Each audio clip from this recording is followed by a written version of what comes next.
നിങ്ങളൊരു ഡിസിഷനെക്കുറിച്ച് കൺഫ്യൂസ്ഡ് ആണെങ്കിൽ your body already nose the answer. നമ്മൾ എപ്പോഴൊക്കെ കൺഫ്യൂസ്ഡ് ആണോ അപ്പോഴെല്ലാം നമ്മൾ കൂടുതൽ ചിന്തിക്കാൻ തുടങ്ങും എങ്ങനെ ഇതിൽ നിന്ന് പുറത്തു വരാം. പക്ഷേ യൂഷ്വലി കൺഫ്യൂഷൻ ഒരു ബോഡി സിഗ്നലാണ്. It is not always a thinking problem. നമുക്കിതൊന്ന് ട്രൈ ചെയ്ത് നോക്കാം. It will take only less than 30 seconds. നിങ്ങളുടെ മനസ്സിലുള്ള കൺഫ്യൂഷൻ 2 സൊല്യൂഷൻ ഉണ്ട് എന്ന് വിചാരിക്കാം. ഒരിടത്ത് സ്വസ്ഥമായിരുന്നതിന് ശേഷം അതിലെ സൊല്യൂഷൻ നമ്പർ 1 അല്ലെങ്കിൽ ഓപ്ഷൻ നമ്പർ 1 കുറിച്ച് ചിന്തിക്കുക. ഒരുപാട് അനലൈസ് ചെയ്യരുത്. ജസ്റ്റ് നോട്ടീസ് നിങ്ങളുടെ ശരീരം എങ്ങനെയാണ് അതിന് റെസ്പോണ്ട് ചെയ്യുന്നത്. നിങ്ങളുടെ ചെസ്റ്റ് ടൈറ്റ് ആണോ അതോ റിലാക്സ്ഡ് ആണോ? നിങ്ങളുടെ ബ്രീതിങ് എങ്ങനെയാണ്? ഒരുപാട് ഷാലോ ആണോ അതോ easy and relax deep breathing ആണോ? Now think of option B, next choice.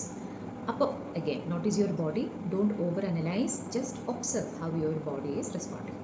നമ്മുടെ മൈൻഡ് ഓവർ എക്സ്പ്ലെയിൻ ചെയ്യാൻ തുടങ്ങുന്നതിന് മുമ്പ് തന്നെ നമ്മുടെ ബോഡി റിയാക്ട് ചെയ്ത് കാണിച്ചു തരികയാണ്. ജസ്റ്റ് നോട്ടീസ് ഏത് ഓപ്ഷനെ കുറിച്ച് തിങ്ക് ചെയ്യുമ്പോഴാണ് നിങ്ങളുടെ ബോഡി മോർ കാമായിട്ട് ഫീൽ ചെയ്യുന്നത്.